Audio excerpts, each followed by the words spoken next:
This story is called The Stories of the Gods. And let me just tell you, first of all, Nigerians in Nigeria love to tell their stories about their history, mostly. Most of their stories are never written down, but they are told orally. Orally means that we relate them through our mouths and we talk about them and we listen with our ears and then we pass them on. Many of these stories are myths or legends that describe how the earth was created. Here is one of those stories as told to me through a Nigerian tribe leader in the tribe of the Yoruba. In the beginning, there was no solid land. There was only the sky above and vast stretches of water below. Olaran, the supreme creator, ruled over all the sky and all that lay beneath. One day he looked at the grayness below.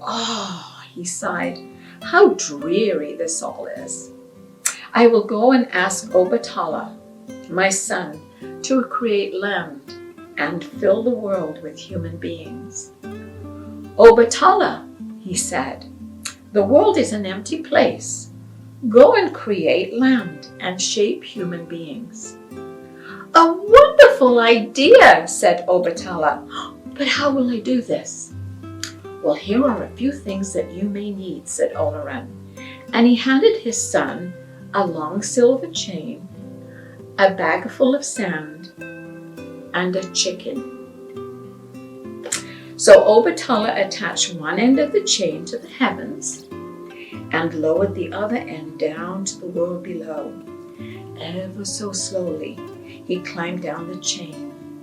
There was no place to step when he got to the bottom, so Obatala reached in the back of his bag for the bag of sand and he poured it all over the sea. Then he reached back into his bag again and he pulled out the chicken and he placed it carefully on the sand. The chicken immediately began to scratch and spread the sand all over, forming valleys and great mountains. But the earth still had no people, so Obatala dug some clay out of the earth and began to mold men and women and worked for many, many days and nights. Creating people was very, very tiring for him, so he sat down for one day to rest. Just then, Olaran appeared to see how things were coming along.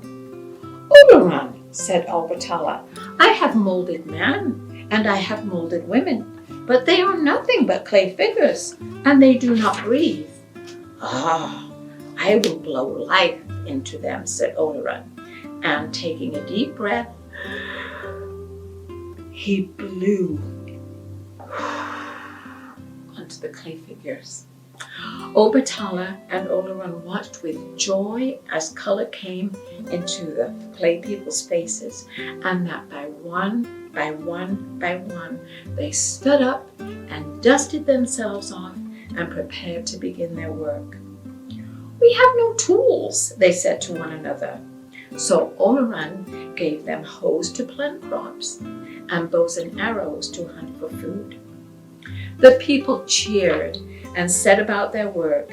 They planted their crops and hunted for antelope and wild deer.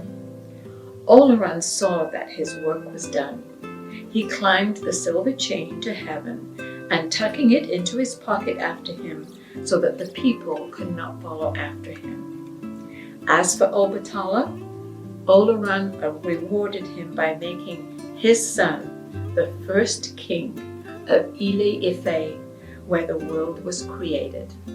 The end.